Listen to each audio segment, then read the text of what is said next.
juste après 7h. Restez bien sur RMC. En attendant, nous sommes avec Aurélie. Elle est le veto, Aurélie. Elle a 25 ans. Elle est infirmière en Gironde. Bonjour Aurélie. Bonjour. Oui, bonjour. Alors Aurélie, je vais resituer. Je vais resituer. Vous êtes réunionnaise, vous vivez en métropole depuis 4 ans. Voilà, c'est ça. Voilà. Et vous avez eu votre famille au téléphone. Voilà, j'ai eu ma famille à La Réunion. Donc j'ai des parents qui sont là-bas. Et donc je suis très attentivement ce qui se passe à La Réunion.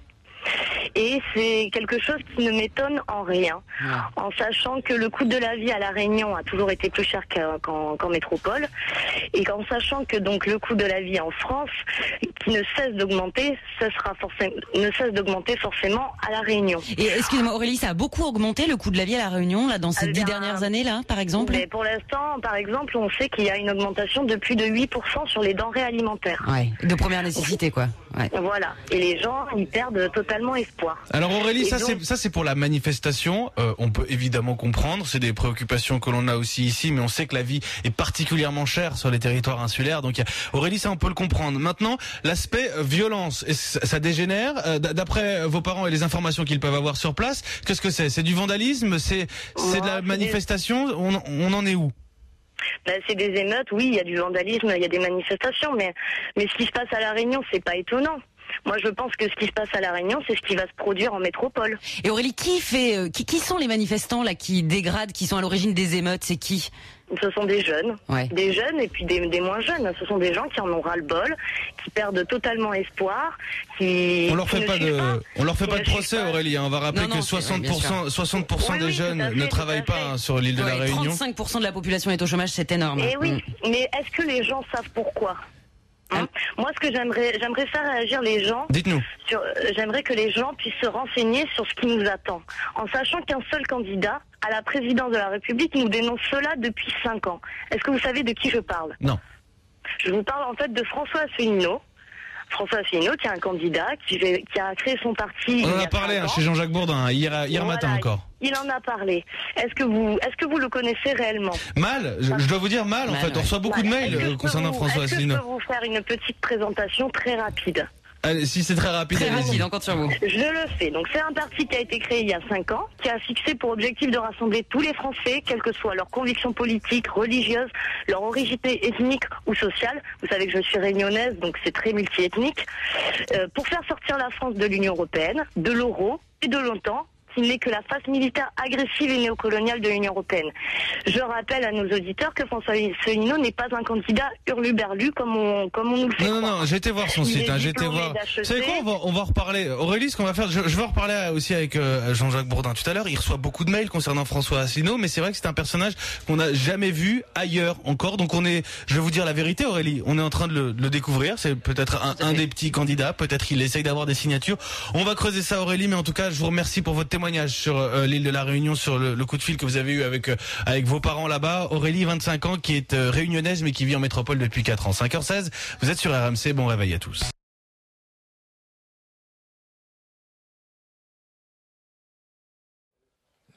Témoignage, tiens, celui d'Aurélie, qui est infirmière en Gironde. Bonjour Aurélie.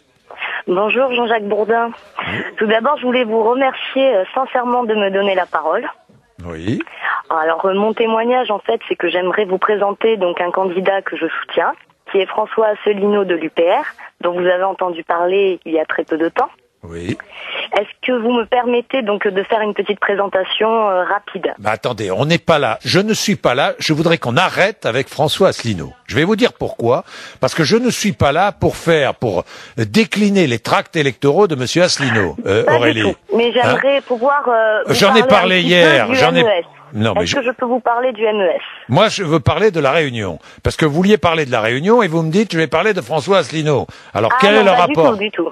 Ce qui se passe à La Réunion, c'est par rapport aux émeutes qui se passent à La Réunion. Oui. C'est ce qui va se passer sûrement en France, en métropole. Bon? Et pourquoi, Aurélie? Mais pourquoi? Et pourquoi? Parce que la vie, elle est très chère à La Réunion, mais elle est très chère aussi en métropole. Oui. Vous êtes d'accord? Oui.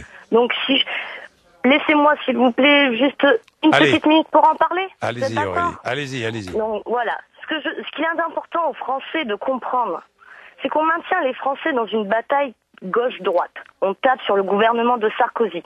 Alors que le vrai problème, la racine du problème, c'est que notre gouvernement actuel n'a plus aucun pouvoir. 85% de nos lois sont en fait des copier-coller des directives du Parlement européen. Ces directives, ce sont des injonctions de faire contre lesquelles on ne peut rien faire. Et on a pu le constater mardi avec le mécanisme européen de stabilité, qui est une haute trahison du peuple français. Il n'y a que monsieur Jean-Pierre Brard qui a daigné parler en notre nom, alors que nous avons 577 députés, dont des députés socialistes qui sont censés être élus en mai prochain, qui sont des irresponsables. L'abstention, c'est une haute trahison. Nous avons reçu à l'UPR des courriers des députés que nous avions avertis. C'est-à-dire que vous auriez voté non.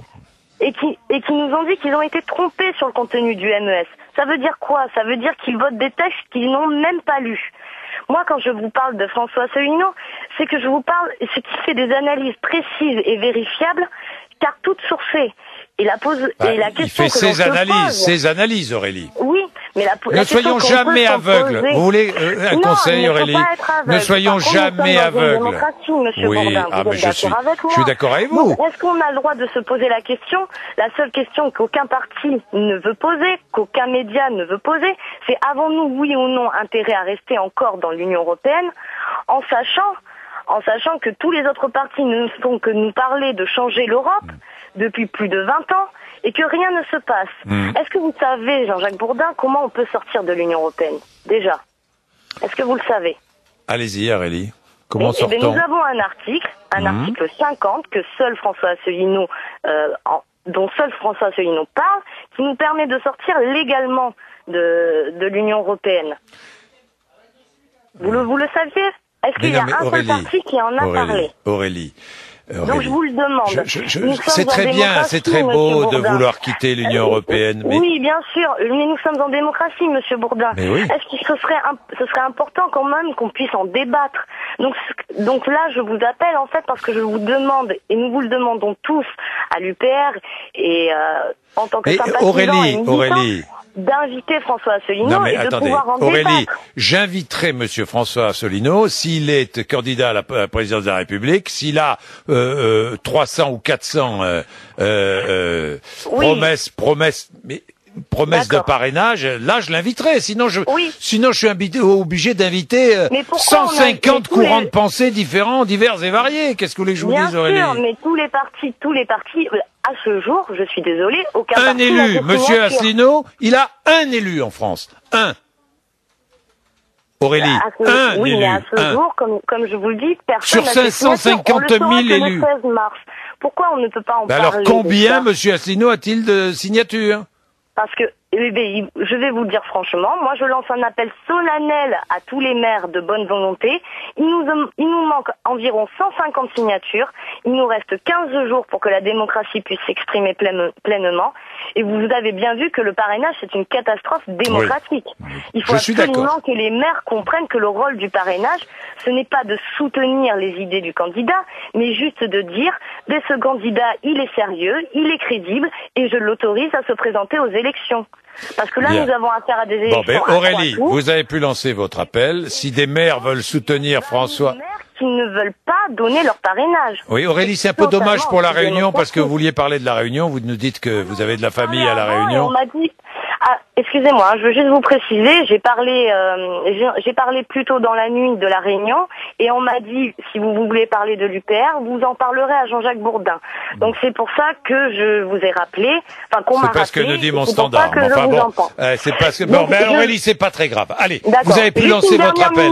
Oui. Vous n'allez pas encore me parler de François Asselineau, là. Non, je veux juste inviter toute la population à venir sur le site de l'UPR. Ah ben voilà. Mais dites-moi, c'est quoi? C'est du militantisme. C'est du militantisme qui atteint un niveau. Il est censuré des médias. Il est important que les gens. Aurélie, arrêtez. Nous ne sommes plus en démocratie, Monsieur Bourdin. Il est important que les gens se renseignent. Mais si on est en démocratie, Aurélie. Mais si nous sommes en démocratie. Donc je les invite à visionner les conférences sur Dailymotion, sur YouTube, et à visionner son programme.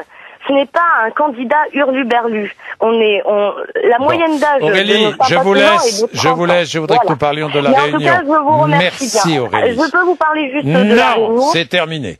Thierry est dans les Bouches-du-Rhône. Thierry va nous parler de la Réunion. Bonjour Thierry. Oui, bonjour. Ouais, mais non, mais c'est comme ça. Maintenant, on va être. Vous savez, c'est terrible parce que quand on laisse la parole et quand on offre. Moi, je veux bien parler de François Asselineau. Le jour où François Asselineau aura des élus et qui sera vraiment candidat à la présidence de la République, je lui donnerai le même temps de parole qu'à n'importe lequel. Mais j'en ai assez d'être assailli. Assailli, c'est comme, je sais pas, ce qui se passe, c'est comme une. Je vais pas prononcer le mot parce que sinon on va encore dire que. Mais c'est terrible, c'est terrible. Bon, alors Thierry.